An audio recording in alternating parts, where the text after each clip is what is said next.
So you got the whole little isolation booth over here and everything. Bro, top of the line, man.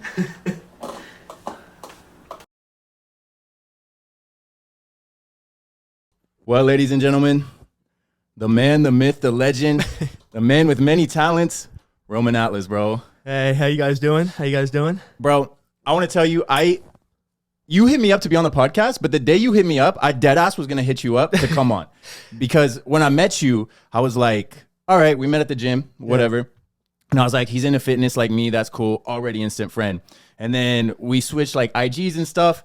And of course I had to stalk. I had to do some investigating, bro. Yeah. And then I realized like you got a YouTube channel. You make a lot of like TikTok content. Yeah. You make music as well. I saw you like post some Ableton clips and stuff. And I was like, this dude's just like me for real, bro. Dude, I'm trying to get my hands in everything, bro, because you never know where you're going to pop off. And especially being multifaceted too in today's climate, it's way more important than just focusing on one thing. It's a secret weapon, bro. You got to be like a Swiss Army knife nowadays. Yeah. Just fucking doing everything. When everybody has edge on you already, it's like, dude, I got to be able to do multiple things. Yeah. Well, it's all coming out really good. Like, Thank you. I listen to your music, fire. Your gym content, top of the line, bro. Thank you.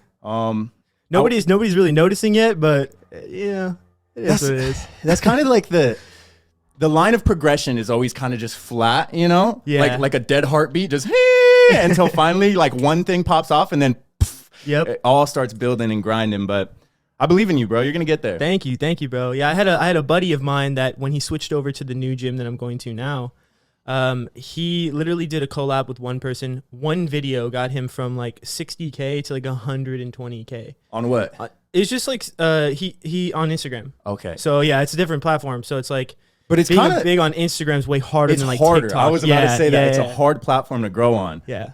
Fuck, dude. I've been on Instagram since high school. I can't even break 2K. Like, dude, I literally just broke 2K like the other day. Like it's so annoying. I mean, I saw this reference that was basically saying like, if you think about it like a lake. So Instagram is kind of like Lake Michigan. It's huge. It's got the lake being the amount of content that's on the platform. So you think about how much water's in Lake Michigan compared to like a smaller lake, like say, I don't know, some lake in Texas or something. Yeah. Right? It's got the LA River, bro. Yeah, something like that, right? But it's like, it's got a lot more content, so it's harder to push through all that content. Yeah. So if you really want to make, a big difference in Instagram, you have to improve your personal life more. Because if you think about it, the biggest influencers on Instagram is like what, Kylie Jenner. Biggest person I think over everybody is Cristiano Ronaldo. Yeah. So, but he's got not a even crazy following, bro. Yeah, but he's not even like a influencer. He's just like a soccer player. I want to play soccer. Yeah, right. It's like, dude.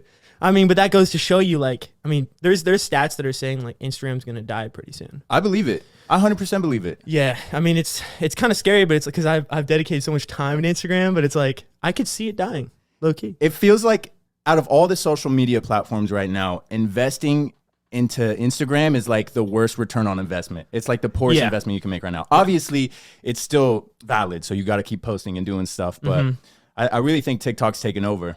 Oh, yeah, for sure. I mean, it's so much easier to grow on TikTok, too. Yeah, like, it's just so much easier. What's your following on TikTok right now?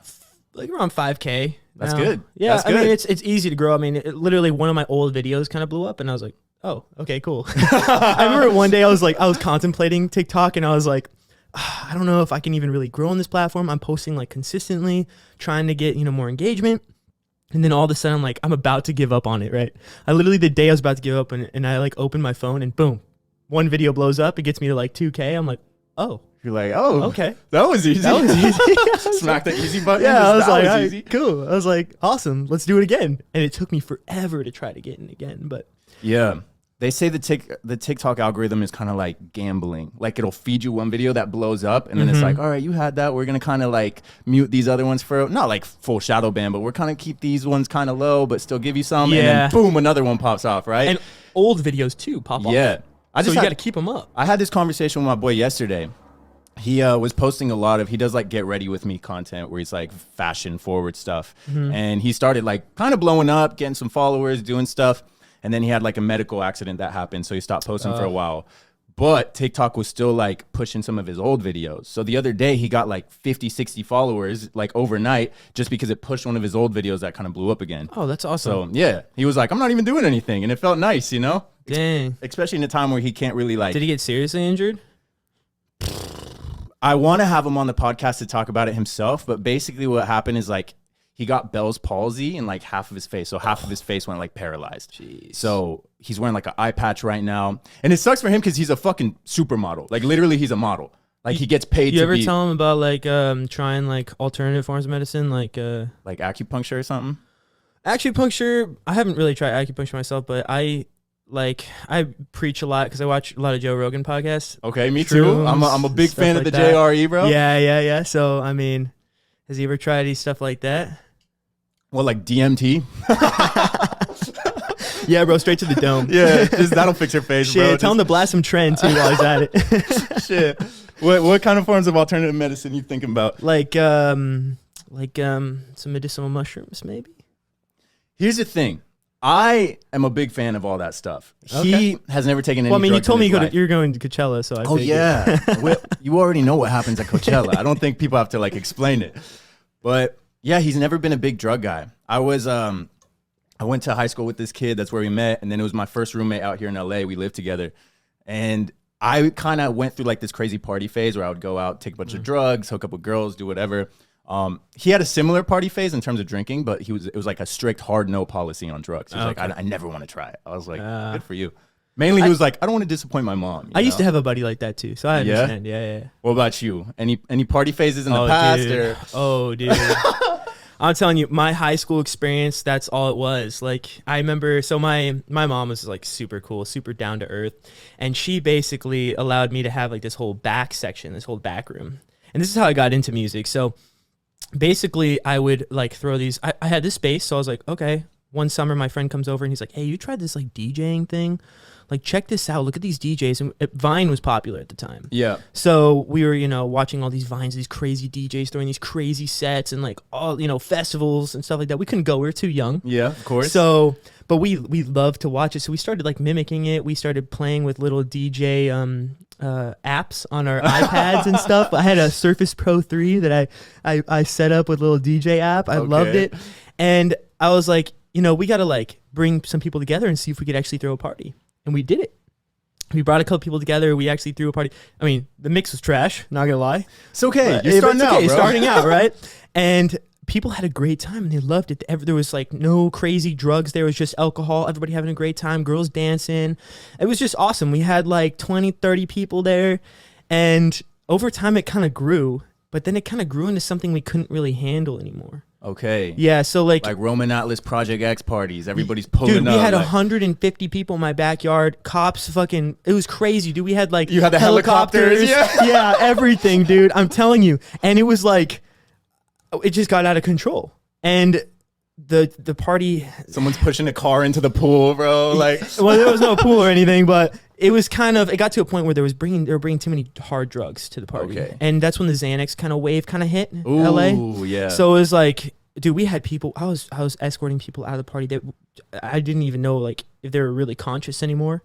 And I was like, I had to like keep like checking for pulse and everything. And we had to call ambulance a couple times. Like, yeah, it was bad. After like the second time that happened, I was like, it's done.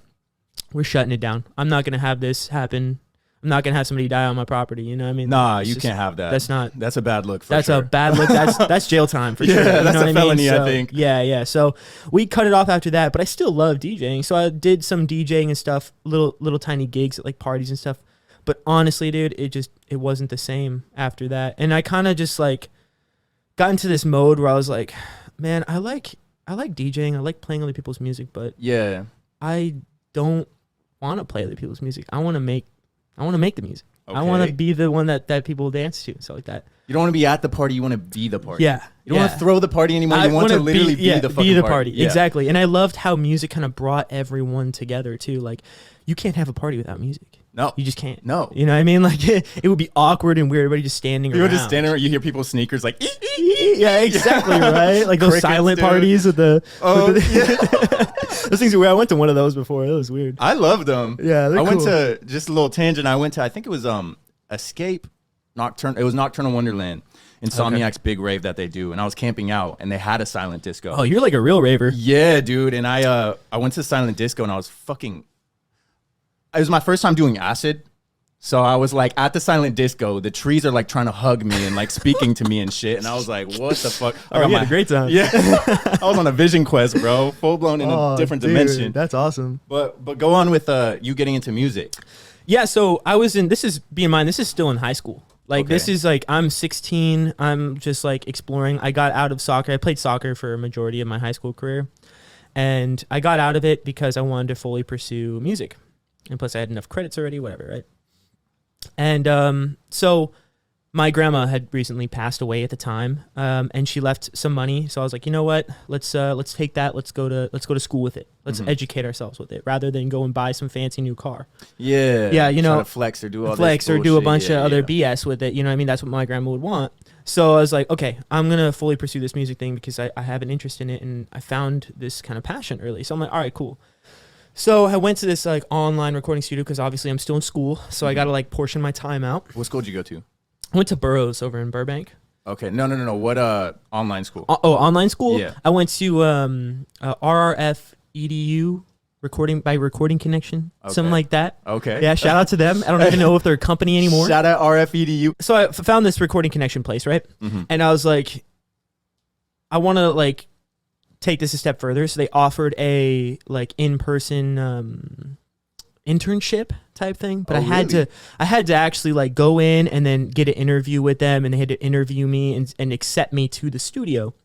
So I was like, okay, well, let me learn as much as I can online first. So I learned for like a couple months, and I was like, dude, this is boring as hell. Dude, this is so boring. Yeah. I was like, this is music production. I'm like, dude, I don't know if I could do this. Like, this is for fucking dorks. Dorks, bro. right? I was like, yeah. And I was like, okay, you know, I think the only way to really properly learn this is to actually go in person. Mm-hmm. So I went to about 5 or 6 different recording studios, and they all turned me down. They all said no. Really? Yeah, they're all like, dude, you're too young. We can't have you in our studio. It's going to be a liability. We have, you know. How old were you? I was 16 going on 17. Okay, that makes sense. 'Cause Yeah, I know I was- a lot of those schools or recording studios, it's like 18 minimum. It's kind of like, yeah. So, I mean, I went around all over the place, couldn't find a studio that would accept me. It was really difficult.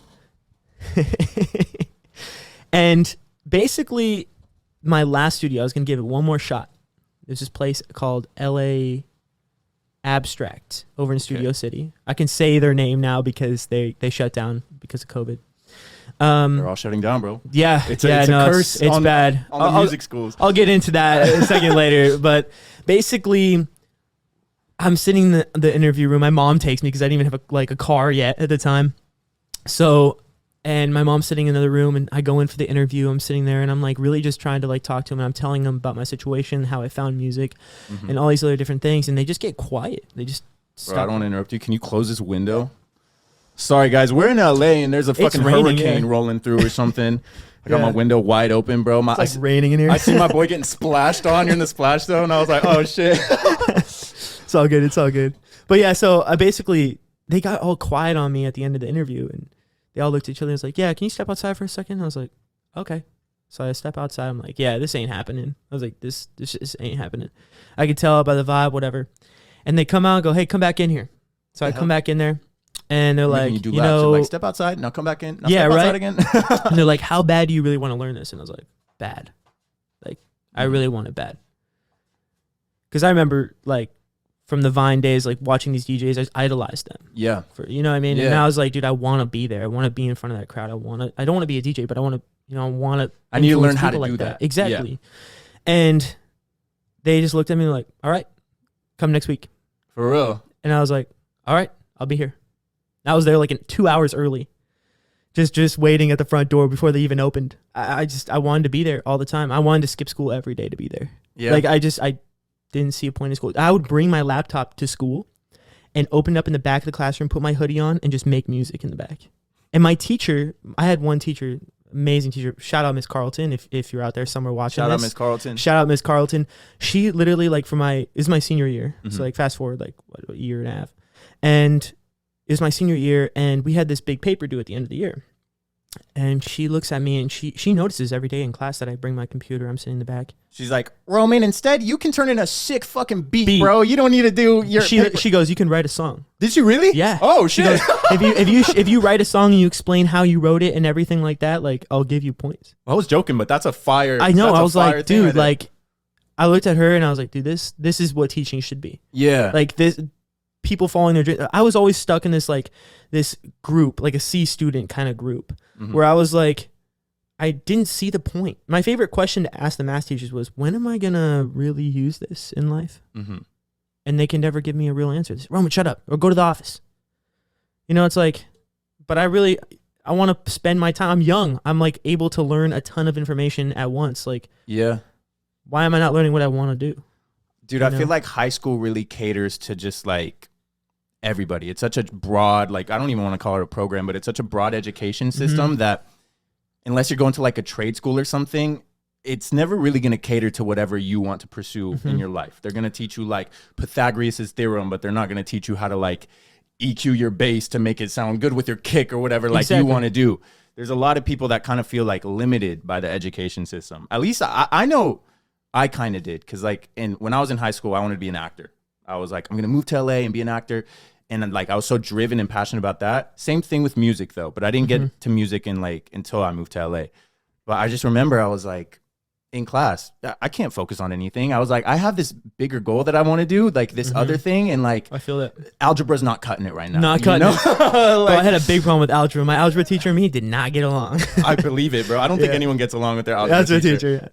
I mean, dude. I mean, that's just kind of how it is though. Like you have to go through some BS to get to what you really want to do. But still, like I feel like we would have a lot smarter individuals if you let people pick what they want to do. 100%. And we wouldn't have to make that expensive mistake in college where we pick something that we don't really know if we want to do just because, it pays a lot. Yeah. You know, it's like. And it's when you're young, luckily you kind of had it sorted out or situated where you were like, I want to make music. But there's a lot of people that get out of high school and they have no idea what the fuck they want to do. But then they're expected to like choose a major, choose a career path and invest, even take out loans to like make it happen. And then like halfway through their first year, their second year, they're like, I don't even know if this is what I want to do. Yeah. It's crazy, dude. And they go to some fancy schmancy college to do it. And like their parents end up spending like a ton of money on it. And After like, year one, they're like 40 grand in debt. And they're like, well, I mean, more. Yeah. Probably more. Yeah. Yeah. Like I know some people that have just, and you know, I feel like it's also the same thing for private school people. Cause I when I was in high school, I used to kick it in my like senior year and junior year. I said, you know, I didn't really want to associate myself with the public school kids for a while. I had a couple friends that went to private school. So I was like, you know what? Let's go and see what that whole scene's about. Yeah. It was even worse. It was even worse than public school kids. Public school kids had more going for them than the private school kids. How so?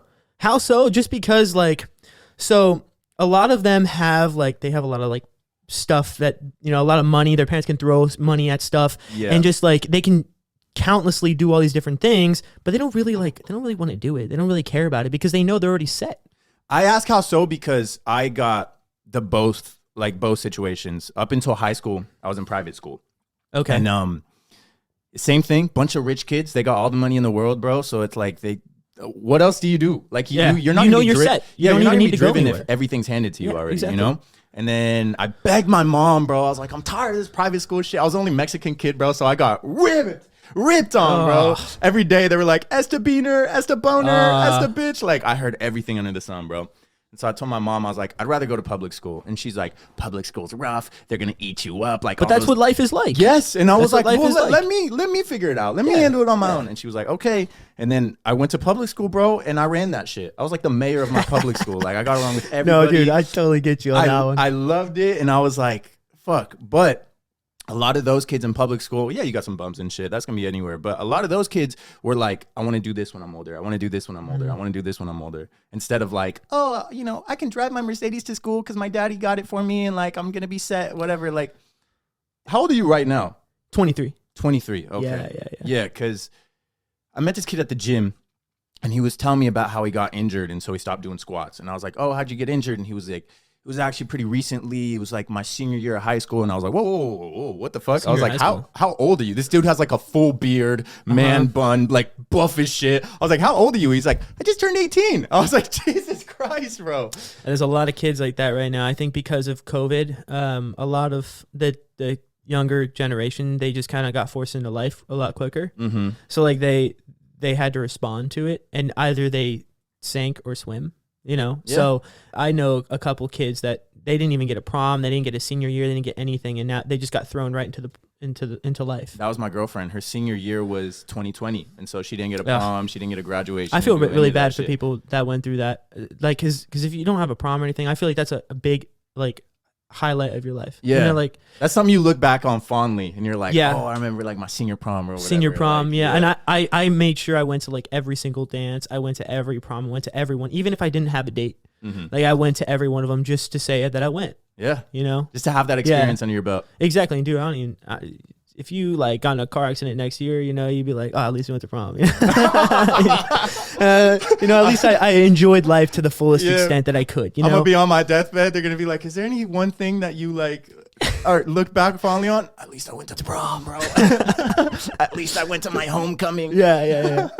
No, but I mean, at the end of the day, it's like, you know, if you have an opportunity to do something fun, like I think you should take it. You should do You it. should do it. Any opportunity, bro, because that's He's really coming from my court now. a lot. Hide that thing, bro. He's like, I'm coming. This dude is like Jaws. He'll bite into anything, man.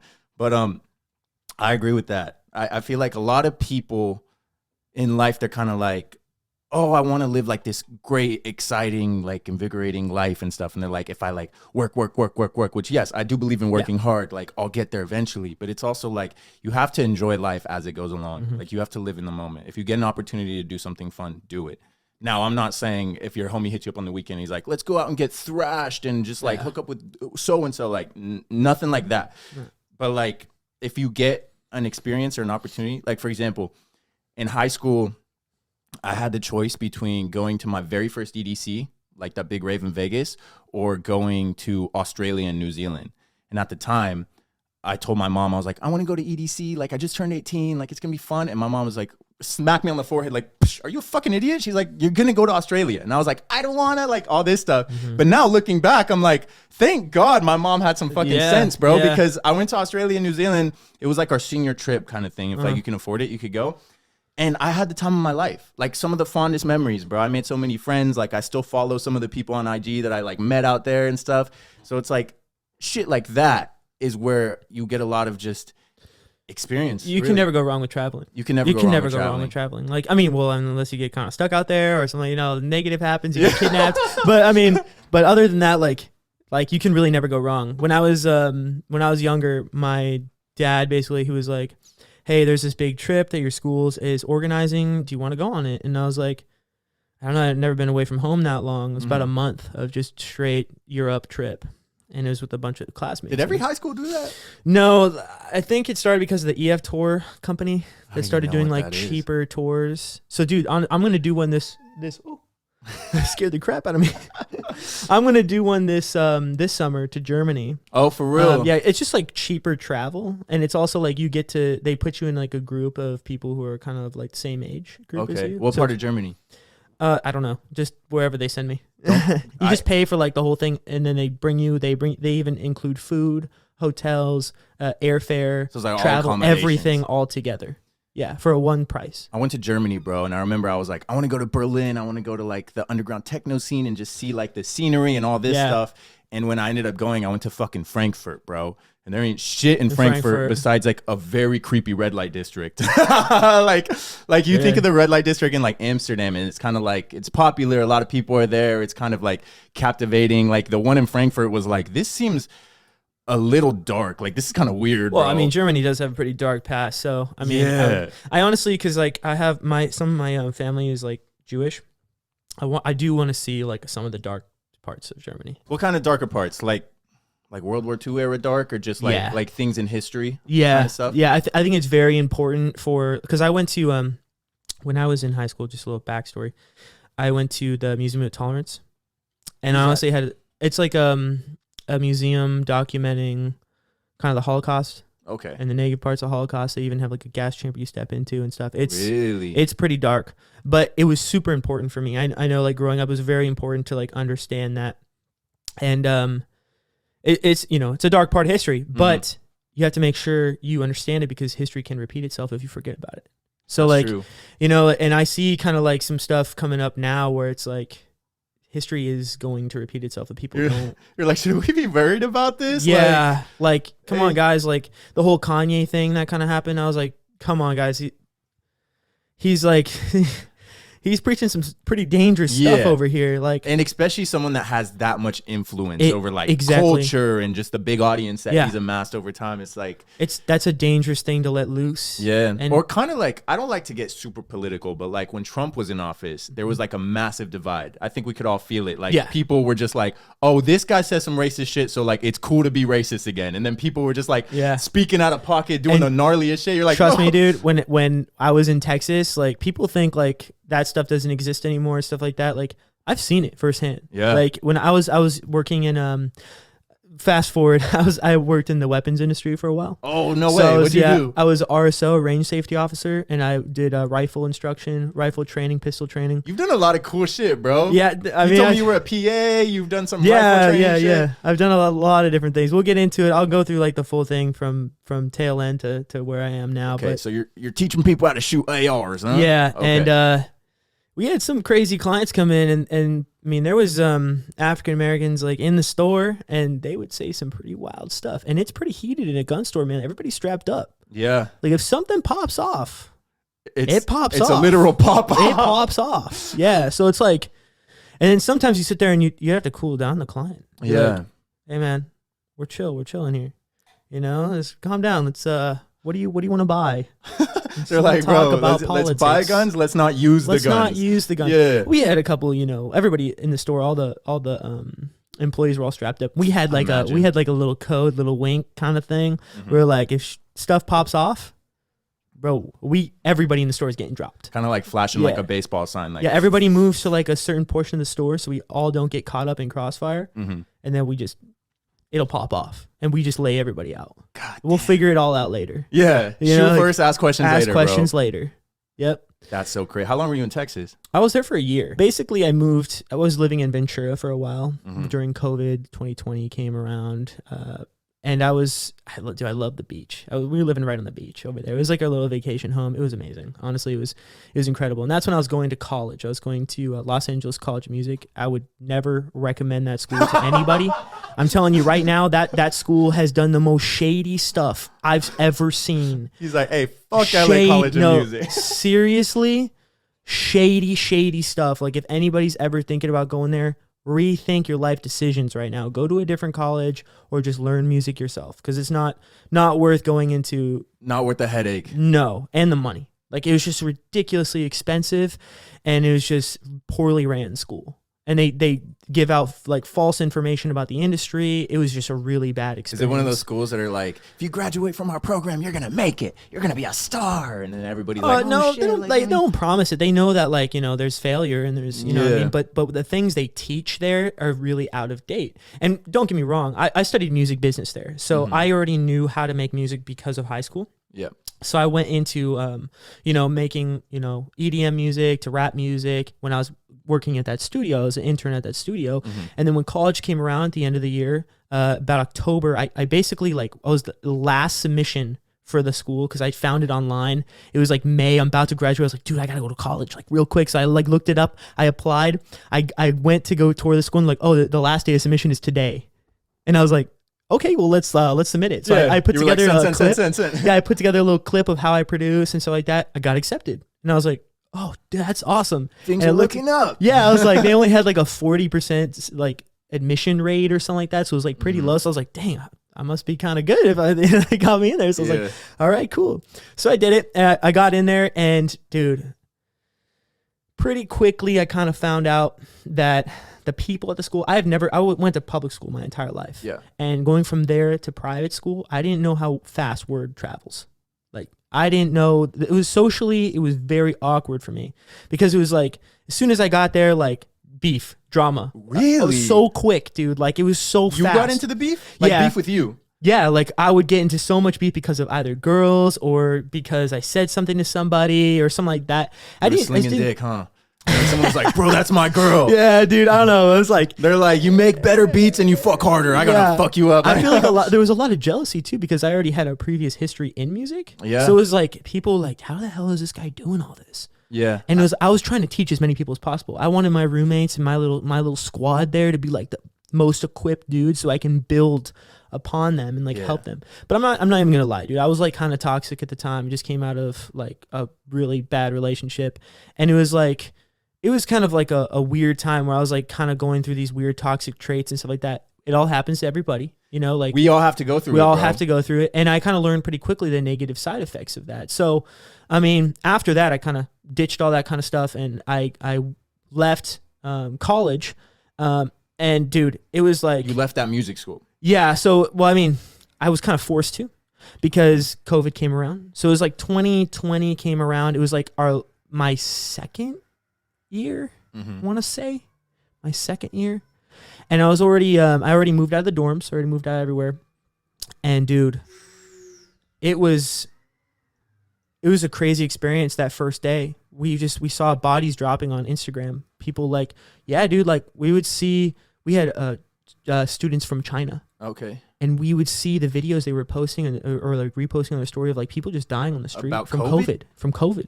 What the fuck? And we were like, whoa, what is this? So we started looking into it a little bit. It's about a week into COVID being announced. Yeah. And, you know, it moved pretty quickly from there. Mm-hmm. And then we started getting the first cases in the United States. And then all of a sudden, we just get like an Amber Alert on our phone. Everything's shut. And I'm walking in for my final just to finish up that quarter. And they said, everybody leave. We can't be here. Go home. Okay. I was like, You're like, say less. all right. I was like, all right, cool. At least I don't have to do my performance. And I'm thinking, oh, this is great. This is great. This is great. I'm like, awesome, cool. Like, I get a straight A in my class, blah, blah, whatever. I'm going home, right? And then I kind of see like more in the news, and I'm like, well, this is like getting kind of scary. Yeah. And then I see gun sales rising. I'm like, oh, this is like scary stuff. You know that in 2020, that's actually when I was like, should I buy a gun, Gun? bro? I was like, because Yeah. like ammo was going through the roof, guns were going through the roof, like everything, and I was like, fuck, bro, I think I gotta get a gun. I come from kind of like a military family, and so my dad was in the Marine Corps and stuff like that. So, you know, I was like, what do we do? And it's just prep. Either it's gonna pass or Yeah. we got to get out of here, and then we got to, you know, we'll figure it out. We'll be Your fine. dad tossed you an AR. He's like, just be ready, all right? Yeah, well, yeah, he's got. Be ready for anything. I was the shotgun guy, so I'm going in the door first with the shotgun. You know what I mean? So like, Yeah. I love Benelli's. That's like my main thing. Okay. But the shoddy Bugatti. yeah, if anybody want to buy me a gun, buy me a M4. But yeah. So basically, I just was like, okay, what's gonna happen? So about a week goes by. I'm going in the studio pretty frequently because I'm working at this new studio that I got a connection through LA Abstract. LA Abstract closed at the time because of COVID coming up. Right.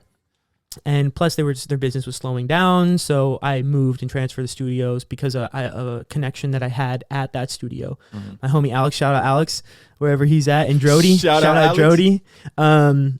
But both amazing producers. I learned pretty much everything that I know because of those two. What kind of music they make? Dude, they just make good music. Okay, I like that answer, yeah, bro. just good music. Yeah, straight up. Like I wouldn't even put a label on it. It's just good music.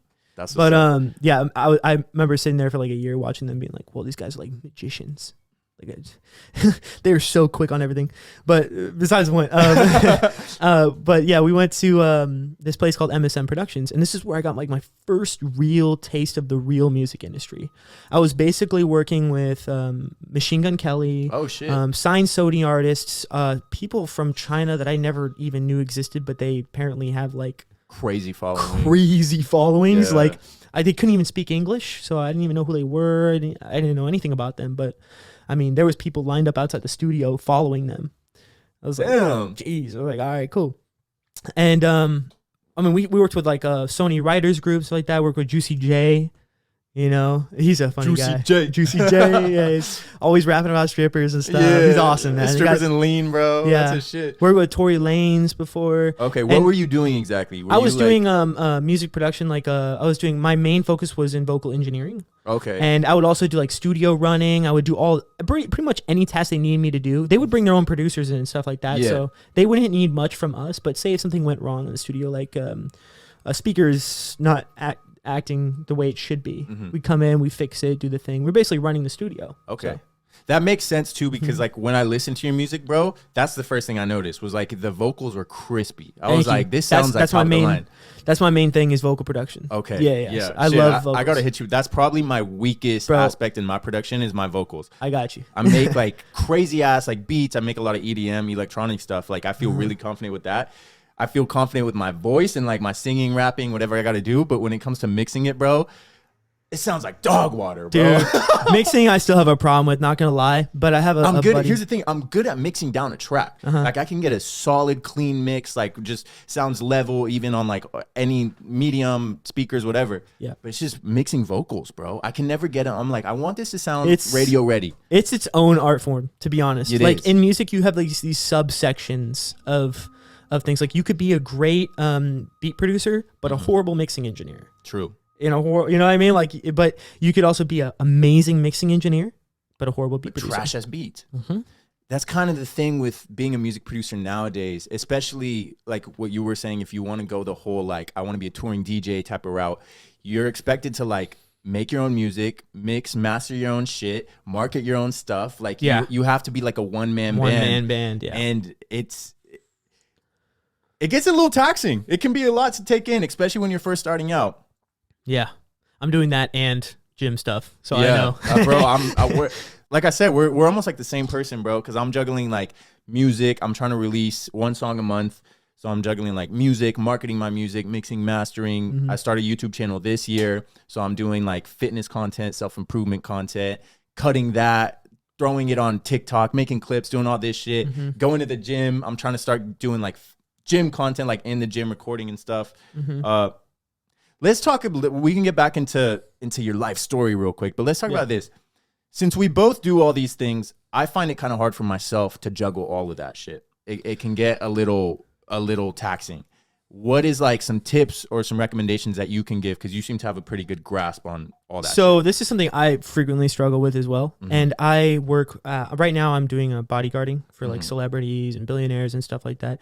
And the most knowledge of like the biggest thing that I've learned working with billionaires in particular, because those guys are very hyper focused. They basically like just keep focus on one thing and they keep a high energy going throughout it. Like so it's difficult to explain, but I sat down with one of these guys and they told me, like, I told them my whole life story. I was talking about who I am. They want to get to know me more and stuff like that. Yeah. And I'm tripping out this whole conversation because I'm like, dude, people paid him millions of dollars to have these conversations, or hundreds of thousands of dollars to have this conversation. I'm getting this for free. Yeah. Right. And I didn't have to sign up to a course or nothing. Yeah, nothing.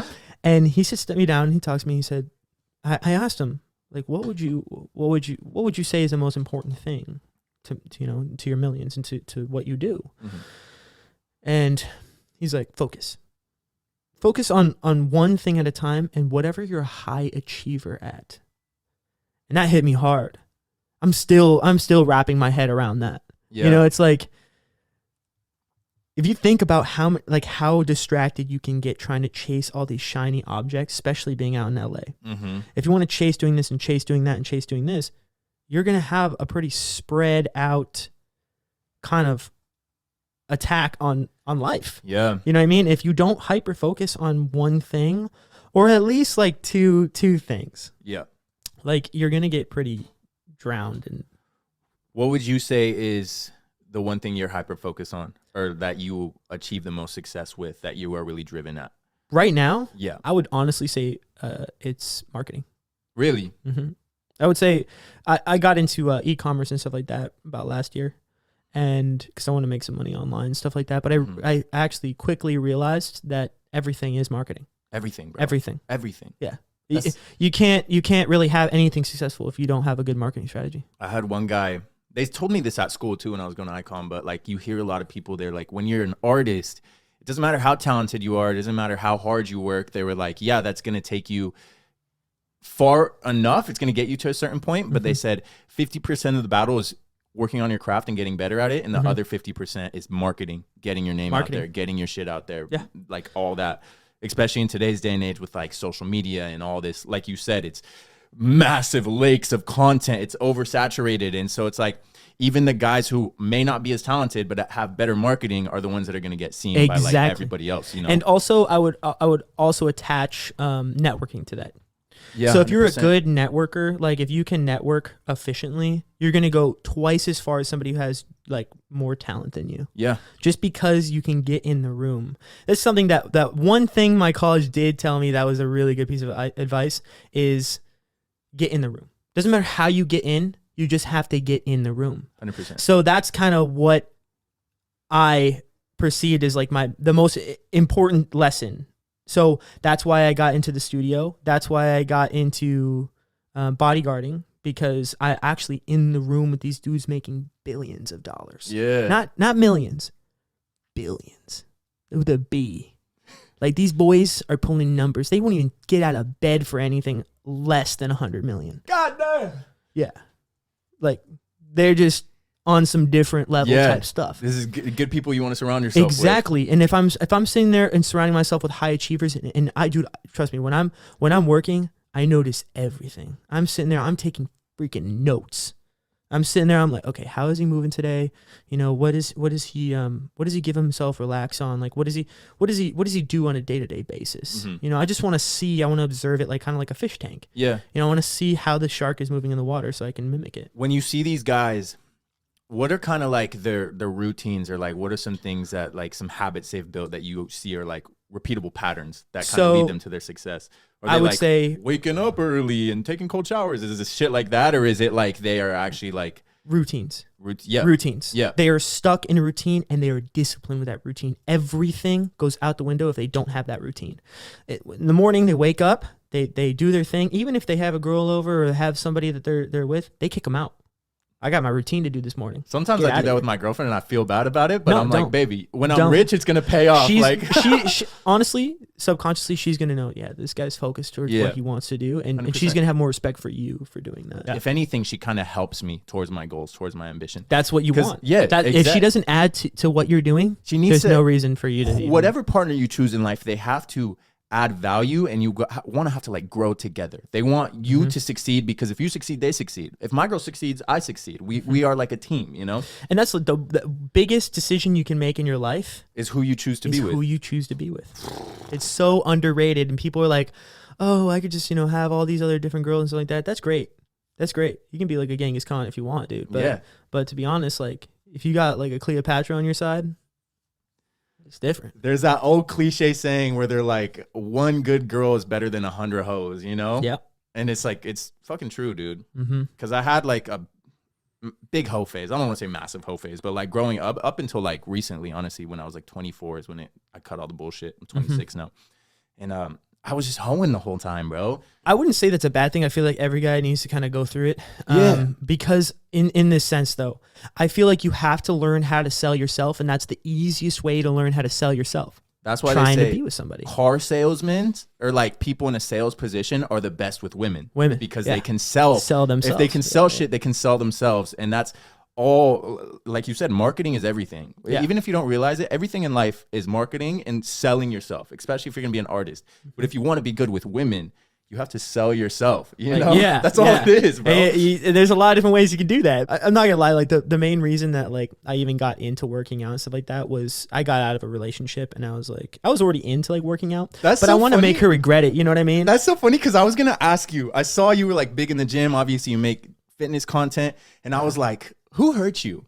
Who hurt you? Dude, honestly, it was about a year ago now. But I was in a relationship. So when I went out to Texas, I was there because my mom, and I was going to move from there to Austin. And then this is about like almost a year after COVID had just started. The lease went up on the beach house. We moved to Texas. And from there, I had to help my mom move in because my stepdad wasn't there. He had to keep working. Yeah. So I was like, okay, cool. I'll go and help her out. Thank God I was there, dude. There were so many people trying to like jack her stuff, trying to do all these different things. I bought a gun right before I got out there, had to pull it on like 2 people. For real? Yeah, dude, it was bad. Like I didn't know how difficult it was moving across country. That's crazy. But it was very difficult. That's crazy. And I mean, there was a lot of threats and stuff like that I had to handle. And if I wasn't there, my mom probably wouldn't be able to handle it.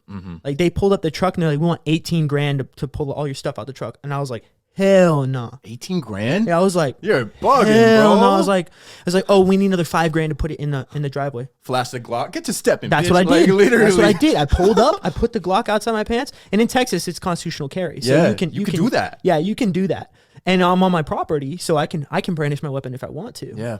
Obviously, I can't point it at you for no reason, but you know, I can walk around with a rifle on my chest if I wanted to. It's Texas, you know. And so basically, I walked out and I was like, "You're gonna pull that truck into my driveway right now, or we're gonna have a problem." He's like, "Oh, well, I'm gonna leave." He's like, "You're not leaving." Did you pay these guys already? Yeah, we already paid them And they were 18 requesting more money. more money right when they got fuck there. those That's how guys, moving bro. companies are. That's how they are. They try to get you like that. Scam, dude. Scams. So basically, like, I was like, you're not going anywhere. You're gonna pull it up. And he thought for a minute. He looked at me, and you know that look where you just gotta look into their soul, like, I'm not playing with you. You know. And it was a silent moment. And my mom was like trying to get in the middle, and I just told my mom, I was like, slow down. Stand back, mother. And then I he got looked at this. me, and he was like, all right, we'll pull it up. Yeah. And I was It was you two in a face off like. Yeah. I was like, pull up the truck. Tumbleweed rolling. Yeah. You guys both got hands on pistols, bro. Like, Yeah. Oh, he didn't have a gun on him. So I was like, pull the truck up, dude. We won't have a problem. You're going to leave. You're going to have a great time. Yeah. And there was this one other guy there that was trying to stare me down and stuff like that. I had to monitor them bringing all the stuff in all day. But it was whatever, right?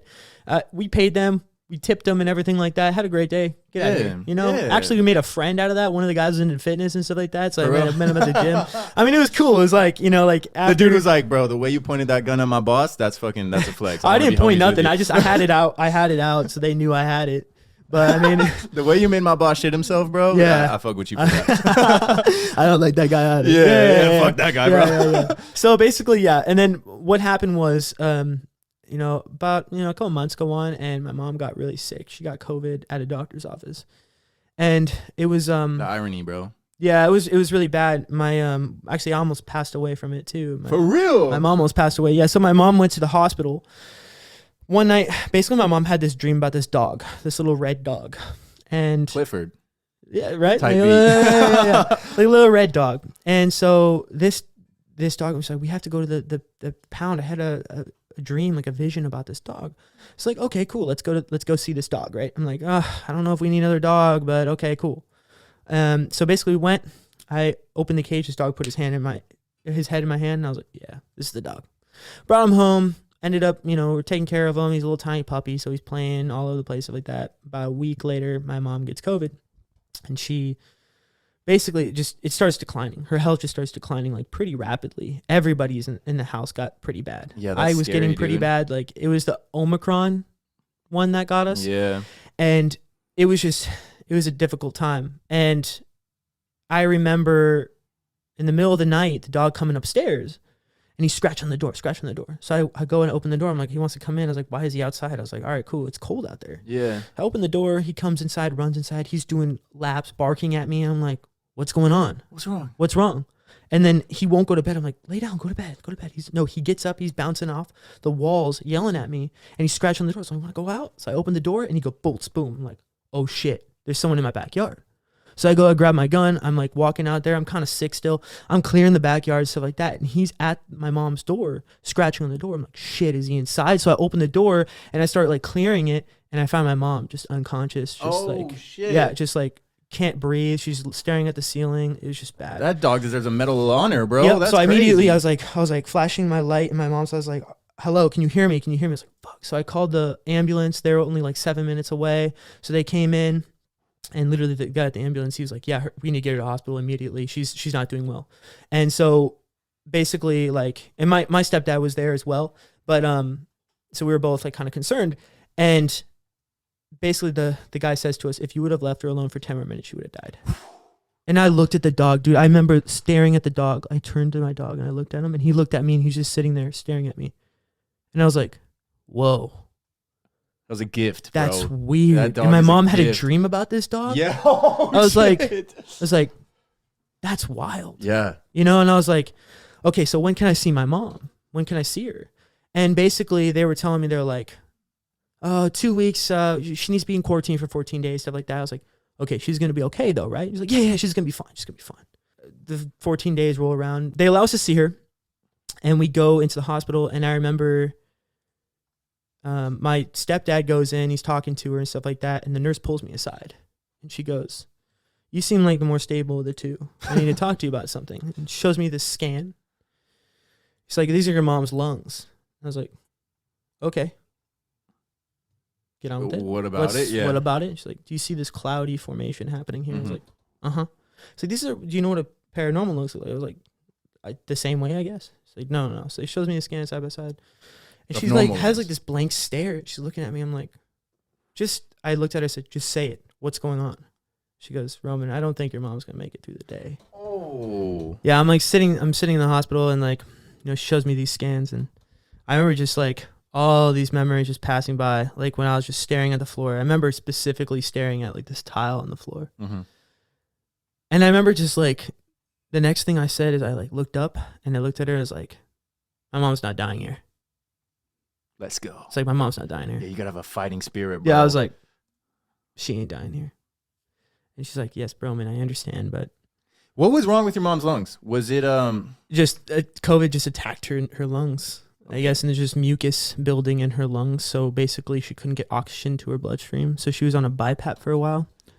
Yeah, so I walk in, and I remember right after that, I walk in, and I'm like, this is really all up to her. Mm-hmm. Like, if she wants to fight, she's gonna have to like really fight, and this is a battle only she can win. Yeah. Like there's only so much I can do, and we were on top of the staff for like a couple like months, like about 2 months that she was there, 2.5 months. We did 12-hour shifts. Like, I would stay for 12 hours. My stepdad would stay, and I made sure like while you're there, you got to make sure you're like up and you're interacting with nurses. Hey, what's going on today? This, that, the third. And I didn't know any of the lingo, but I tried learning the lingo when I was there and learning everything I could about what was going on. But she was unconscious most of the time. They had her on so many different medications. It was so difficult. Like, pretty much every day was like a fight. Yeah. Imagine how fight. stressful that can be too. Dude, it was, and not only that, but I remember, dude, this is getting back to the whole like breakup kind of thing. Mm-hmm. I was pretty much, this is like the lowest part of my life, right? And I'm sitting in the hospital room and got down on my hands and knees and grabbed my mom's hand, and I just prayed, and I was like, I'm not really a very religious person, but I just sat there and I prayed. I said, "Take anything you want from me. Yeah. Anything you want, but Just not my mom." just not my mom." Yeah. And little did I know, about a week later, I'm sitting in my room.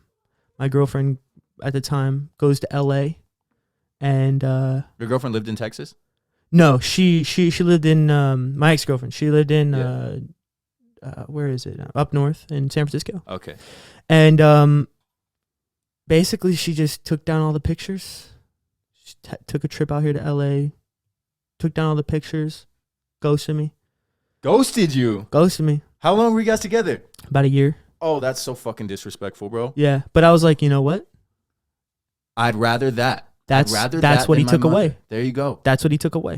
That's and a I was good way like, to look at it too. and I was sitting there and I was like, damn, that's a hard thing to take away from you too, you know? Yeah. But I was like, all right. It hurt, stung. I didn't know how to deal with it. I thought the whole world was collapsing on me, and I didn't realize until about a couple months later that's what I asked for. That's what I asked God for, is take anything you want from me, just don't take my mom. He's like, all right, I'm taking your girl then. That's a fair trade, That's honestly. you know what? And I do it again. Yeah. I I would do that 100 times over, I do it 100 bro. times over. What the hell? Yeah. And during this time too, man, like I had to pull out a bunch of credit cards because I was trying to, pay for myself to live and stuff like that. But, pretty much going to the hospital 24/7 is like, it racks up a bill. Racks up a bill. Like I'm driving there every day. It takes an hour to get there every day. So I'm like trying to go to the gym too, trying to like stay up and like, because that's the only thing that basically gets me out of, besides that and sitting at home, bawling my eyes out, like, and trying to make music. It's like, It's hard to do any creative endeavor, like anything you're passionate about when you're that low, bro. Yeah. Yeah. But dude, I'm not even gonna lie, I kind of liked it. Really? Yeah. I was sitting there and I was like, God, life is just really fucking me up right now. And I was like, but I'm still here. Yeah. I was like, I'm still here. I'm still kicking. It's shit like that makes you thankful to even be alive, to be breathing, bro. And I was like, that meme where it's like, give me stronger battles, and God's like, what is wrong with you? You know what I mean? Like, He's like, this one came out defective, bro. yeah, What the hell? yeah. And that's kind of the mindset that I adopted. I was like, doesn't matter how hard it gets. Like, even if my mom does pass away, like, I'm going to do this. And I'm going to do it for her. You know, like, I'm going to do it for everybody. And Yeah. honestly, at that point, too, it was about January that time. I had gotten on a phone call with one of my buddies, and my mom was just about to make it out of the hospital because we had got good news that she was actually on the up and up. Mm-hmm. And, you know, when you have a conversation with somebody, and it's just like a really good conversation, and you're like, damn, that'd be a perfect way for it to end. And it ends. Yeah. Like, that's the last time I ever talked to him. He passed away in his sleep. And I was like, he was in Texas, and I was in Texas. Oh, bro, you should come down. I was like, oh, it's like a little far from me, blah, blah. And I was like, oh, you're all the way up here. It's like, it's all good. When I go back to California, I'm going to go visit in February. We're going to see each other. We're going to have a great time. You know, we all got caught up, and it was great. And like, about 2-3 weeks later, he died. Of what? Well, I still don't even know to this day. And neither do I really want to ask his family. But Yeah, you don't want to like pry. I feel that. but man, like, He was a young dude? yeah, he's 24. Fuck, bro. That's Yeah. heavy. Yeah, and I was like, I grew up with him. Like, he was like my idol when I was a kid. Like, I looked up to him. Amazing dude, amazing. His name is Tyson O'Bannon. Shout out to my homie. Shout out Tyson. Yeah, and he's amazing dude, and like funny as hell too. Like, this guy was the funniest dude I've ever met, and man, that was difficult. Not gonna Damn, lie. you were going through the ringer at that point. Yeah, dude, I had an ex-girlfriend dump me and leave me when my mom was in the hospital. My friend died. My dog died. That dog that saved your mom? No. Oh, I was like, bro. No, he's still around. He's still around. But my other dog, I had a Siberian Husky. He died. I had a Siberian Husky growing up. Yeah, he had bone cancer. So one day he just woke up, couldn't move his leg, and the biopsy was, I guess, too expensive. I was like, dude, I'll pull credit cards out and stuff like that. They took him to my stepdad just took him there, and I was like, if you're gonna put him down, because it's not my call, it's not my dog, it's not my property. Yeah. So they took him there, and he's like, I remember, like, I was like, I'm gonna save this dog, stuff like that. He looked up from the carpet, and he looked at me. He's like, Roman, I'm done fighting. He's like, bro, I'm good. I'm good. He's like, just I let me lived a go. good life. Yeah, I love you, bro, but I gotta go. I gotta go. And I was like, damn. How old was the dog? Old dog? Yeah, he's like, actually, no, he was kind of young. He was like 9, 10-ish. I feel like those big dogs don't really live too long, though. Yeah, they I mean, don't. longer than 9 usually, but Yeah. that's still getting up there for them, you know? Yeah, but basically, I took him. That dog was crazy. I'll tell you a story about him later. Bro, my Husky was a fucking menace. Dude, Oh, they're tanks, bro. Yeah, They're tanks. They're a lot to handle. Yeah. That dog, he got loose when we were up in Big Bear. We owned a house up in Big Bear. He got loose one day, and But he he just dig under the fence or something? no, he had an electric collar. He looked back at me, and he was like, "Fuck this electric collar." Took off into the forest. We lived a couple houses away from the forest, and there's like, cause he heard the coyotes howling. He Yeah. took off. His primal instinct just took Yeah, in. he's and like, I'm took going off. to be with my family. With my family. Real family. And so I'm like, dude, this dog's gone. He's gonna die. Like, they're gonna chew him up. He's blah blah. He's gonna get chewed up and spit out. Like, we're gonna find him in the forest. And he came back with a pack of coyotes. And he was Dude, like, the I next love y'all. morning he comes back drenched in like water and blood everywhere. And I'm like, oh my God. So I walk up to him like, what's wrong with you? I'm like trying to like look at his fur, and if he has any cuts, the dog had no cuts on him. And he was like, It wasn't his blood. you looked him in the eye. and then I just literally- looked at him and I was like, whoa. telepathically, he's like, you will not believe the shit Shit, I've I seen. did. Yeah. like he had like a legendary status after that. Yeah. I feel like he went there, killed the alpha, and like just he ran the pack for the night, because he's a lot bigger than coyotes. So. Yeah. But he held his shit down, and I was like, I remember I gave him utmost respect after that day. Bro, he for sure killed the alpha, slept with all the other Yep. coyotes, came back. Dude, he's and got he was kids like, somewhere out there. Oh, 100%. He's got kids somewhere out there, right? But yeah, dude, like my dog passed away, and it was just like, it was a difficult time, bro. Like, but that's where I found like, that's where I made my first video. My first video I ever made of the workout stuff, bro. Honestly, I gotta say, those people that watch that video, like that video, and share that video, saved my life. They don't actually know how much that means to you. They Pretty don't. much. Bro, I was in the darkest spot of my life. I woke up one morning, 13K on the video. I was like, Let's go. This was on whoa. YouTube? No, on Instagram, on Oh, Reels. okay. Oh, that's still hard, bro. Hard. That's hard. And I was like sitting there and I was like, whoa, people are going through something too, and they need motivation. They need something.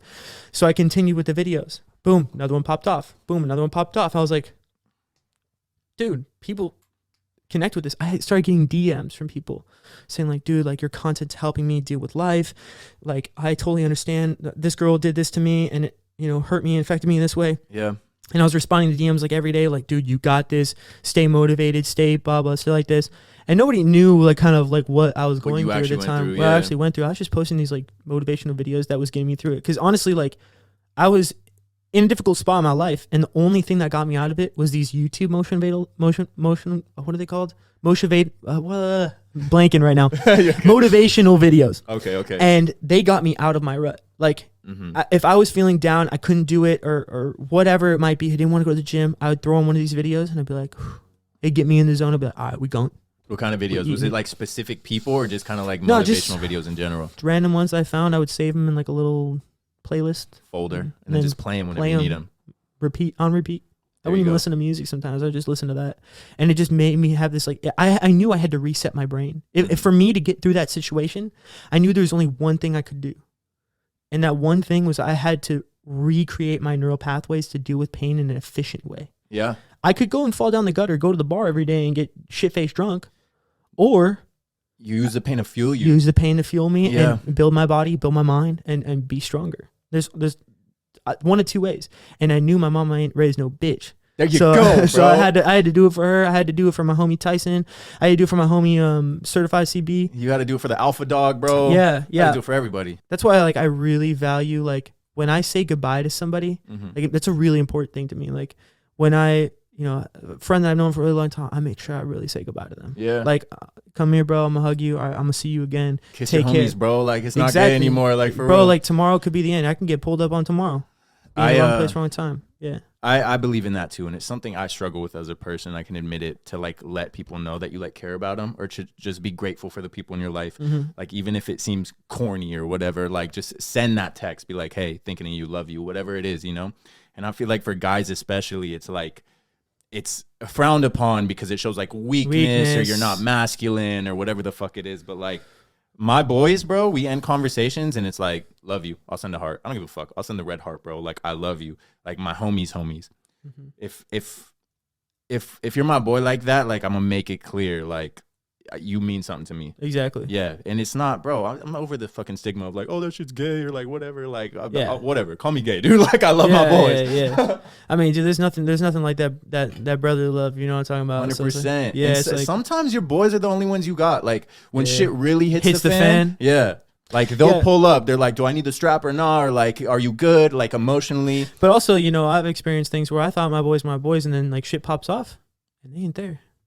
That's a tough pill to swallow. Yeah. That hurts a lot. That's even worse. That's almost like getting broken up with, bro. You're like, it's hard. What the fuck? I had that happen too when I came back to LA. I had a friend that I thought that was really down with me, and then ended up he wasn't. Down ass fool, bro. Yeah, he wasn't.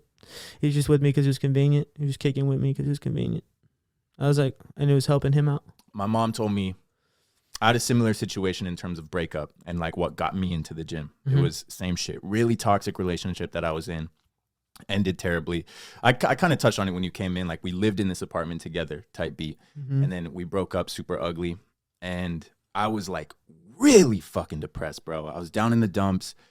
I was like, I don't know like what my living situation is going to be if I have to move out. Like I was in love with this girl and she just fucking like dogged the fuck out of me. What she did? So she cheated on me. Ugh. Pretty much.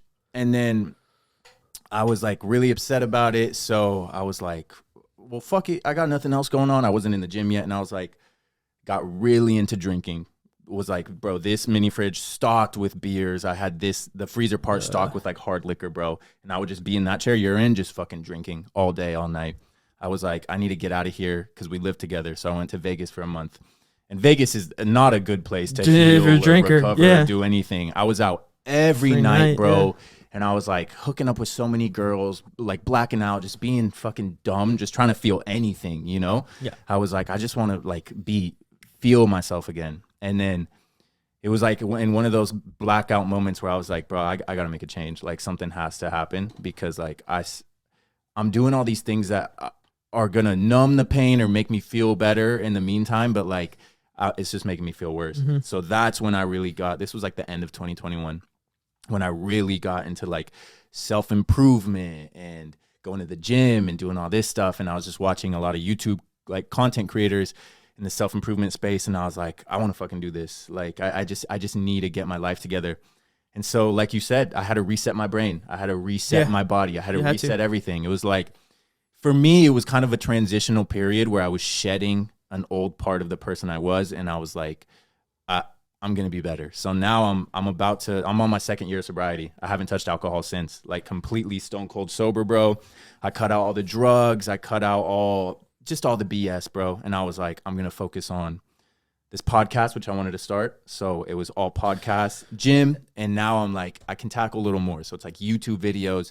It's stuff that's going to grow and develop me as like a man and a person, you know, instead of just like the dumb shit I was on. It wasn't bringing any value to my life. If anything, it was worsening my mindset and just my being. And also, dude, shout out to you, bro. That's hard to get sober. It's scary to think about. Even when you're really into that mindset, it's like, it's scary to imagine yourself sober because all these emotions you got to deal with now. All the stuff you suppressed, you got to deal with it now. I was fighting demons, bro. I was in the ring throwing blows. And it is tough. But you have to replace one habit with another. So I'm assuming you replace that with gym? I replaced it with the gym. I replaced it with just a lot of stuff. It was kind of like learning how to walk again, because I've always been like a big partier. I've always been a big drinker throughout like my whole life, my teenage years, out of high school and stuff. Like that was pretty much like I was known as like the party boy, playboy kind of like personality thing. And ditching that old persona that everybody knew me for and being like, okay, what am I now? Like, what do I have to offer the world? You know, like I don't want to be that anymore. So I had to learn like actual social skills. I couldn't rely on alcohol to talk to people. I had to learn how to be confident around women without being drunk or like being like fucked up to want to approach or do stuff. I had to learn just everything in the gym, bro. That's a whole science project in and of itself, is learning your exercises, how to gain muscle, proper diet, all that stuff. Yeah. And I don't know, I just got so addicted to that. And then once you actually start seeing results and you see how like much it can actually improve and better your life, you're like, I wish I would have done this when I was 18, bro. I wish I would have started way sooner. Like I look at the progress and where I'm at now, and I think about like, if I started this sooner, I'd be way further. But way ahead. You had to go through these different experiences. Like, dude, trust me, I have the same regrets where I'm like, dude, if I did this when I was 16, I was working up, I'd be huge right now. Yeah. You know, like I totally understand that, but you had to go through all these different things to have the mindset you have now. And you shouldn't want to go back in time and try to change that, because you were a completely different person then. Yeah. You were completely different, and that gave you an edge over certain things too. Because you were doing all these other different things, you probably had better social skills when you're drinking. Yeah. You know what I mean? So like, bro, I felt like a god, like you learned something new, something different from there that you probably wouldn't be able to learn anywhere else. Yeah. Like I found music when I was in that time where I was drinking a lot and doing dumb shit. Like that's where I found music. I would never take that back. Yeah. You know, like if it wasn't for partying, it wasn't for doing all these dumb things, I probably would never have found music. I would say you're on the track of kind of becoming like a fitness influencer.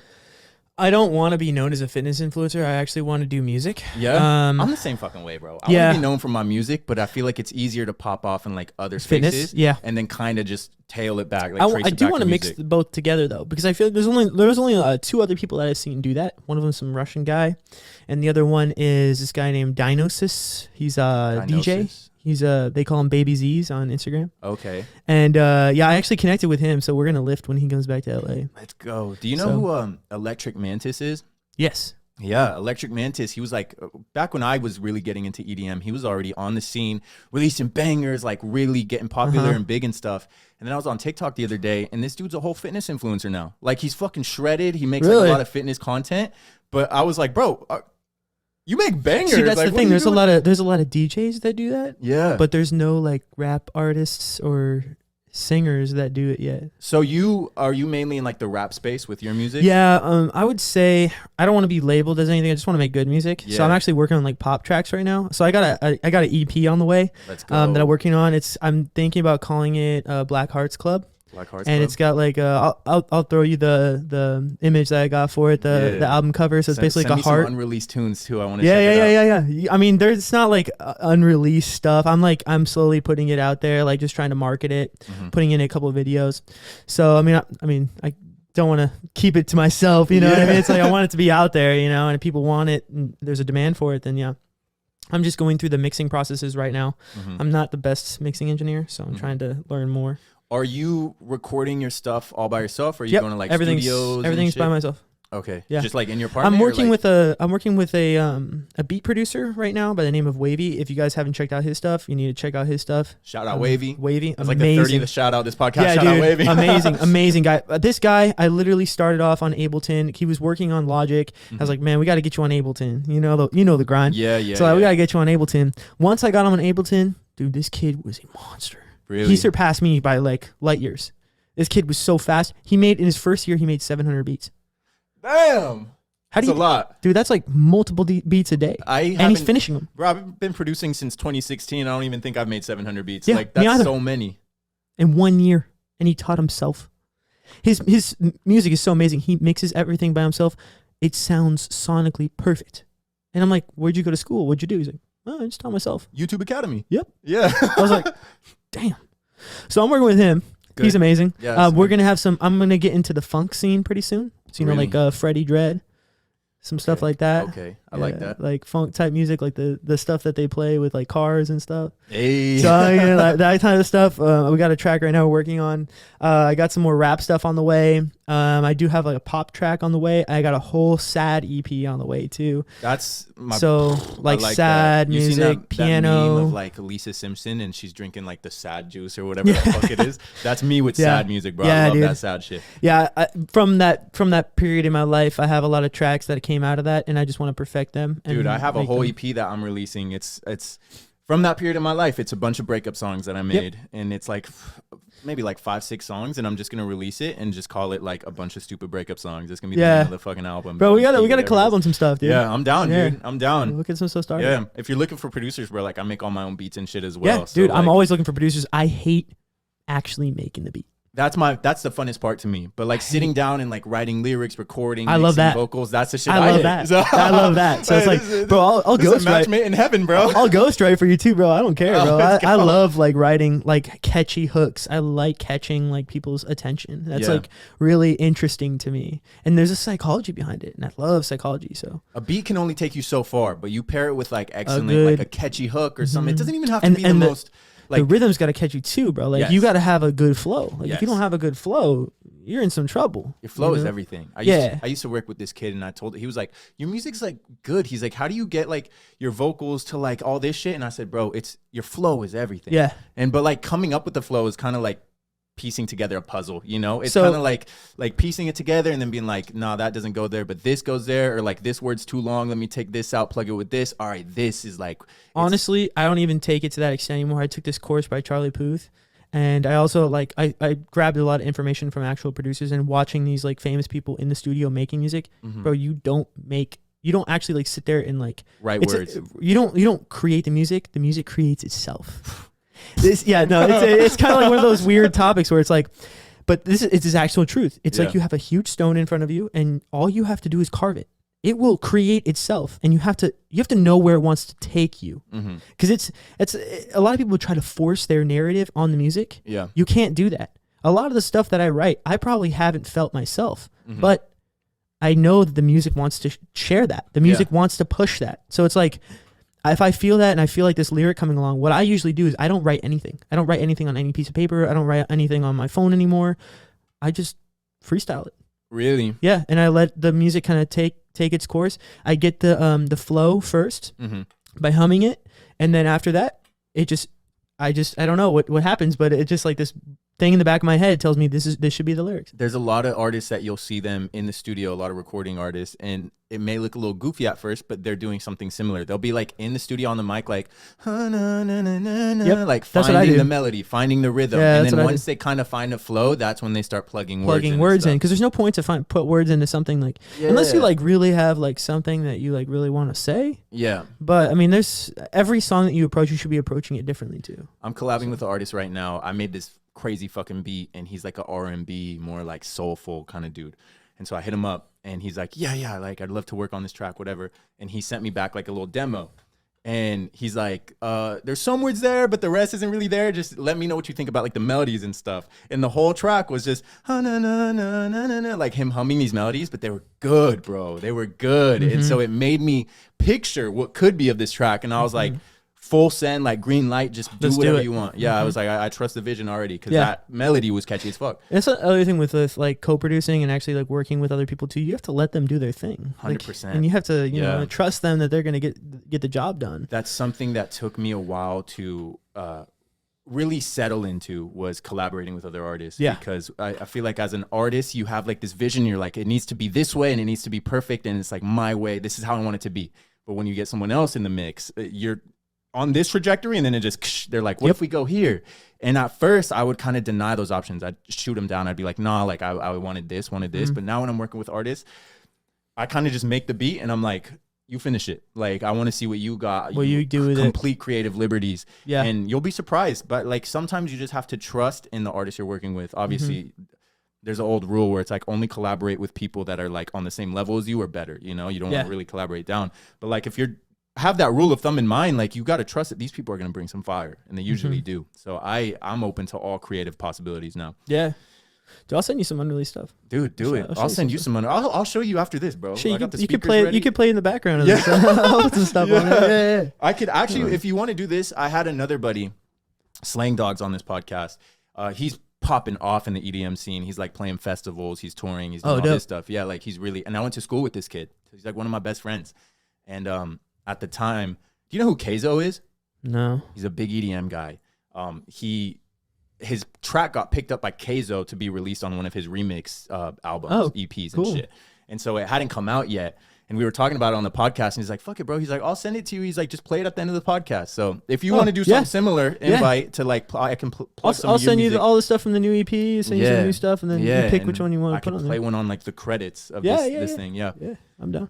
But yeah, man. Yeah, what other questions you got? Yeah, dude. All of my questions, honestly, were about fitness. Okay, we can jump into that. But I'm so invested in music as well. So you want to pop off in music. You said you kind of want to blend the two. Yeah. How do you plan on doing that? So that's a good question. Yeah. I'm still trying to figure that out myself. I'm over here taking notes like, what the fuck is this Yeah. guy So doing? I'm trying to basically merge the two, as in like right now I'm doing, as you can tell, I'm doing more dramatic videos. Yeah. I'm trying to do more dramatic stuff. But in the future, what I want to do is I want to be making these skits and stuff like that, putting my music in the background. I want to actually be doing like questions, like interview type stuff where I walk up to people, hey, have you heard this song before? I want to do that shit like, too. You know what I mean? And like, and do fun stuff like that. I mean, it's just kind of, I have to get comfortable in this new gym, this new setting that I'm in right now. And a lot of these new people that I'm meeting are like really big influencers. I want to work with them. I'm trying to just work a bunch of different angles at the same time. Where are you going right now? Zoo Culture? Zoo Culture. Yeah. It's, dude, honestly, it's amazing. I was working out with Larry Wheels the other day. No way. Dude, I was hitting That's fucking I was hitting legs with, I mean, dude, all these crazy influencers come in. We had Steve Will Do It. He was in there yesterday. Dude, like Bradley Martin's in there like every day. It's his gym. So, and then we have like, dude, it's crazy people. Like, and everyone you meet has a crazy following. So it's like, this in my mind, it's you hang around the barbershop long enough, you're going to get a haircut. Yeah. You know what I mean? That's true. So it'll eventually happen. I'm already put myself in the room. So now it's just a matter of time. Fuck it. I'm going to Zoo Culture right now, bro. I'm dude, honestly, bro, like if you're serious about this, the gym stuff, that's the place to be. And honestly, I've been going to 24 since COVID, since like 2020. And I'm at the point now where like I walk into that gym and I know everybody. Dude. And they're not doing shit. Yeah, I'm just homies with everybody, and they're like, okay, I'm going to my accountant job now, like just normal shit. You know? This is the thing, bro. I heard Tony Robbins talk about this. He said, if you wanna take the island, burn the boats. Burn the boats. So I got rid of my 24 membership. Really? You don't even go there anymore? Nope. I only go if like somebody invites me and it's like one of my good friends and we're gonna go hit legs or something like that. Yeah. And we're gonna film some content. But there's no other point for me to go. Yeah. I gotta be in the gym with these guys trying to make connections. Yeah. I had a buddy tell me the other day, he's at 24 and he's like, bro, eventually like when I'm buff, bro, like I just want to like start doing that influencer shit. And he's like, I'd go to Zoo Culture and start networking with these people and that's stuff. Not it. That is not it. And but then he looked at me, he's like, but you're kind of like already buff and you have like the personality. He's like, what the fuck are you doing at 24, bro? And I was like, well, here's the thing, dude. It's even if you're not buff, if you can afford Zoo Culture, go. I hit 3 PRs the first week I was there. Really? Bro, I have a video coming out. I think I'm going to drop it today of just this random gym goer up in the morning. Cause I after my night shift, I went in the morning and there's a couple people that come like right when it opens at like 6. And I went in and I'm like, I'm hitting chest. This guy comes and spots me and I know where he's like, come on, let's eat, baby. He's like, come on, let's put more plates on there. Let's go. You can get 3 more reps. Come on. I'm like, dude, you don't get that. You don't get that at 24. No. You don't get that type of community. And bro, these people continuously keep pushing you. And people will come up and they'll compete with you too. They'll be like, oh, you lift in 30s? I'm gonna lift 45s. and then they look at you and they're like, what's up? And What's up, like, small fry? And you're like, shit, all right, I'm gonna go up to 45s too. And then they go, oh yeah, let's go 50s. And they like, you know what I mean? It's like a competition, but it pushes you. Competition is healthy. And you need that, bro. Yeah. When I went through that whole breakup and shit, I started hitting the gym and like I went from 155 to around like 170. And I was like, I'm trying to get to 180, bro. So like at that point, my buddy hit me up and he's like, yo, I see you were like really sending the gym. He's like, let's work out together. And once we started working out together, like you said, it was just friendly competition the whole time. He'd see me hitting something and he's always been stronger than me. And he's like, I'm not gonna let this motherfucker be stronger than me. And then he would go and hit it. And then we're just like working off each other. It was never like I'm better than you. It was always friendly competition.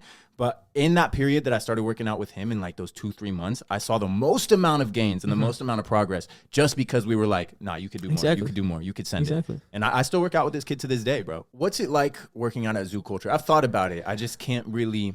I have the money to do it, but like I just like the price at 24, you know? That's really my thing is the price and that's jump. where they catch you. Exactly. And that is where they catch you. Anybody listening? That's where they get you. You want to stay average? That's fine.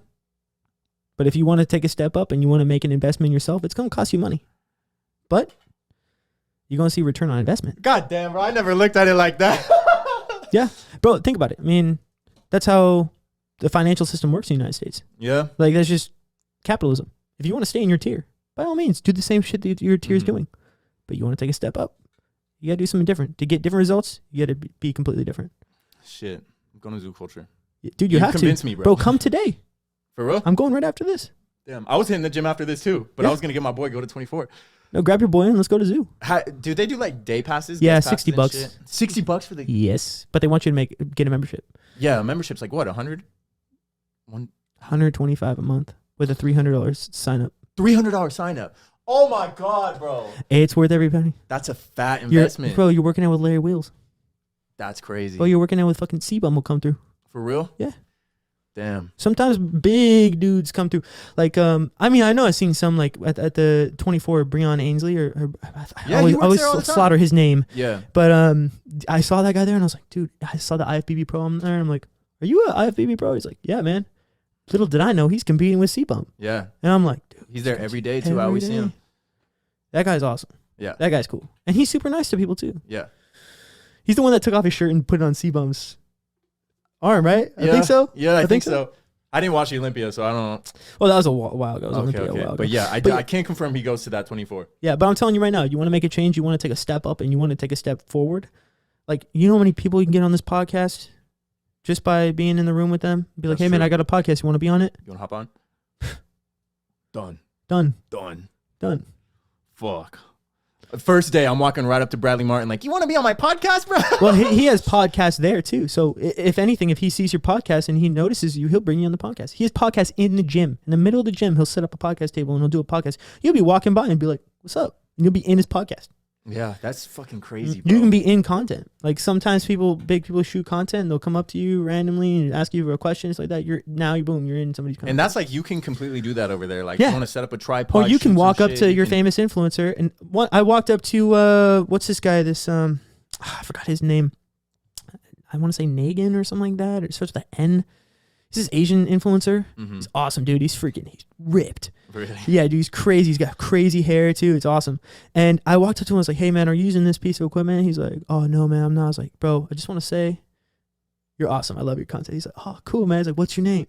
So I introduced myself. I'm like, "Dude, that's so cool." He's just chill like that, you know. And he's like, "Oh, cool. Have a good workout, bro." I'm like, "All right, you too, bro." I was like, "That's awesome, bro." Like, I love seeing that. Like when you meet somebody that you kind of looked up to, and they're cool, and they're down to earth, and they're down to earth. That shit hasn't gotten to their head. They don't got this big ass ego. They're just fucking chill. Yep, it's awesome, dude. I mean, I DM'd it after, you probably never saw it, but whatever. You know, I mean, you eventually they see you enough in the gym, and they're gonna be like, oh, I know that guy. Yeah. Or they're gonna, you know, they'll look you up and be like, oh, yeah. And they see you working too. And they see you working. You're not in there playing tickle, dick, and grab ass. You're actually fucking, Tickle, dick, and grab ass. you're Yeah, like- exactly. That's what I'm saying. So it's like, I mean, if you're in there to work, it really depends on what you want to do. Because there's a lot of people that go in there too, and they're like, they just want to go and take a picture with their guy.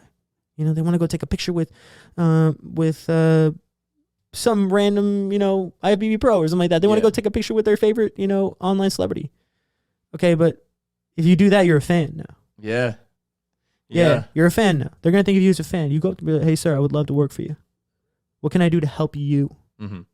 You have to, if you really think about it, I mean, you have to do things that help other people. And if you're not bringing something to the table for them, they're just gonna think of you as a fan. That's one of the laws in.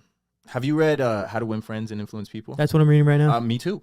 Literally, me too. And that's one of the fucking. I just bought a Kindle and I started reading it. Read it every night. That's straight up like ripped straight from that book. Like you need to bring value to other people, and that's what's gonna like. And you need to find out what they want. Yeah. You know, and then offer be able to them. bring it to them. Be able to bring it to them, or at least try. Yeah. Or at least try. Yeah, and they're gonna appreciate you much more that than if you come up like you said. It's kind of like in the pickup space and all that shit in the red pill environment, whatever. They're always like, oh, if you treat a girl like a celebrity, she's gonna treat you like a fan. You know, exactly. It's the same. That's thing one thing that flirting people. and talking to women has actually taught me more than anything. Like it actually teaches you how to network better. Yeah. Like this one thing that I would suggest somebody who's not familiar with networking. If you guys are out there and you guys like, how do I network? How do I start? Go on Hinge. Go on Hinge and go try to sell yourself to like 10 girls. Meet them for coffee, not drinks. Coffee. Sober. And try to sell them, try to have a good conversation, try to like continue the conversation. Because, dude, they will do everything they can to stall that conversation out. Yeah. And if you can continue picking up on that conversation, adding value to what they're doing and you know, complimenting them, doing all these different things, boom, you got it. Now you can go up to your favorite influencer and do the same thing. Yeah. That's the thing, dude. I feel like charisma and social skills in general can take you much further than like anything really. Mm-hmm. Like it's kind of like you can be the hardest worker, you can be the most talented, but like marketing yourself, and that comes with building your social skills, building your charisma, being able to talk to anybody. That's something. I've been going to my gym for like probably 2 years and never said hi to a single soul. And then when I was going through that, not when I was going through that shit, because that's what got me in the gym, but after a while when I got really into self-improvement and stuff, and I started reading these books and like really diving in, I was like, okay, I can't rely on alcohol. I want to be charismatic and I want to be able to talk to people. So I made it my goal. I was like, every day you're at the gym, because that's where I'm at. Sometimes there's days where I only go to the gym, you know, that's like my social setting. I was like, you have to talk to one person a day. One person. Be uncomfortable and talk to at least one person a day. I've talked to everybody in that damn gym. That's why I fucking talked to you. Believe it or not. When you were next to me, I was there in my mind, like, you got to talk to one person. You got to talk to one person. And I was like, you should throw on another plate. Yeah. I was like, dude, yeah, I should. I was like, wait, who the hell is this guy? I was like, yeah. I remember I was actually teaching that person I was with there. I was teaching him how to get camera angles, you know, take one step up, you help somebody up. I just went to, you know, I started getting all my camera equipment. I was like making moves, and I'm trying to actually actively mentor somebody right now. Really, it's kind of really all up to that person though, because lately he hasn't been showing too much interest in it. Yeah. So it's like, I back off. If you're not showing me enough interest, I'm not going to show you enough interest. Exactly. You know what I mean? So I can't push you to do some shit. I can't. But you know, he is every once in a while. He's got a girl and stuff like that. So, and I noticed that's a lot of the times that happens to a lot of guys. They get a girl and like get all comfy and they're like, "Oh, I'm gonna hang out with my girl today." All the progress stops. Everything stops. Everything stops. Bro, get hungry. Yeah. Break up with her. Straight up. Go to the gym. Hey, someone had to say it. Yeah. Get a couple of them. With my last girl, I got way too comfortable. And like same shit. I stopped making music. I stopped doing this. We lived together, so we were together all the time. You know, I'm indulging. She would always bake. I'm indulging in all this bullshit and then stuff. And then when we broke up, that's when I was like, oh, I have nothing because I invested everything into this person. So now with my girl, like she knows, with my current girl, the gym is not it's a non-negotiable. I'm hitting the gym every day. Yeah. It's just part of my life. Like I'm going to the gym every day. I'm working on my career. I'm telling you, you make that switch to Zoo Culture too. She's gonna be like, wait, I just saw you in a video of the famous influencer that I watched, and she'd be like, damn, my boy's after it. Yeah. He after it. And she's gonna be like way more for you too. She sees me talking to some influencer shawty. She's gonna be like, who the fuck is this bitch? Yeah, who's that? Bro, and trust me, I'm about to get in the gym with like, I want to do collabs with girls right now because I noticed that like that's what really does well on like Instagram. It does great numbers. Yeah, because they gotta show their ass. Though. Yeah, It's like, yeah. it's so stupid, but it's like that's just kind of what gets the views. Like the girls get the views. I mean, I would love. I don't just want to do that just for the attention. Yeah. But like, also, I actually want to get some booty gains. Like, bro, these girls got some good workouts for this shit. They you know what do, I mean? bro. Like, I'm trying to get that baseball player ass. You know what I mean? Hell yeah. You know what I mean? I'm trying to carry a fucking wagon behind Yeah, me, bro. right. Like, That's what I'm saying. So like, I'm trying to do that, and it's like the only really way I could do that is if I go and I start training like they do. Yeah. And yeah, you can call me whatever for like hitting certain machines with them or whatever. But I need to know too if I ever have to train a female client.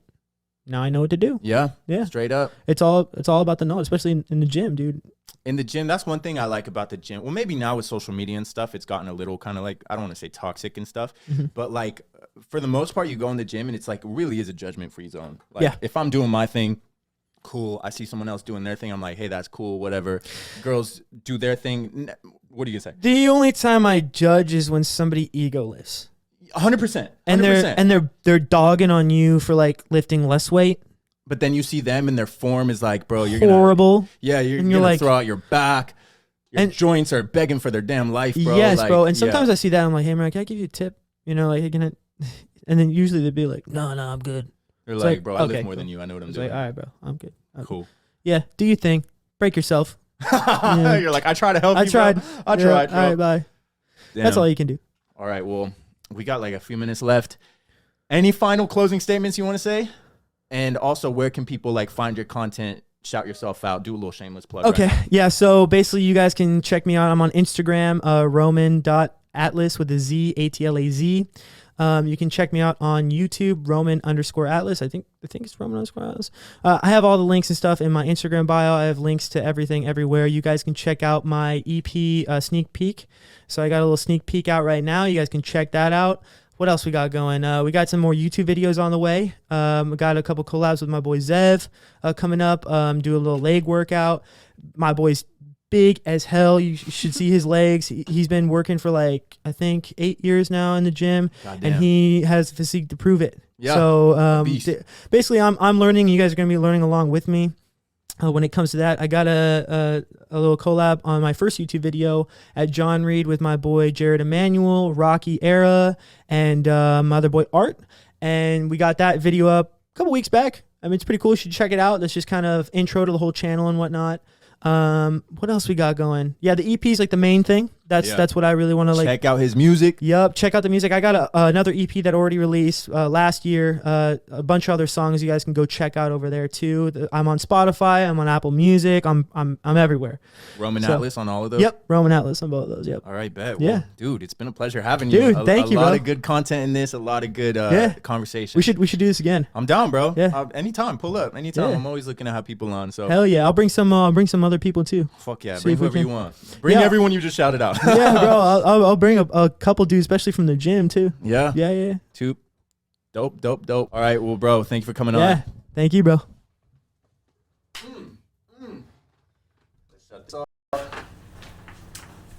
You trying to go to zoo?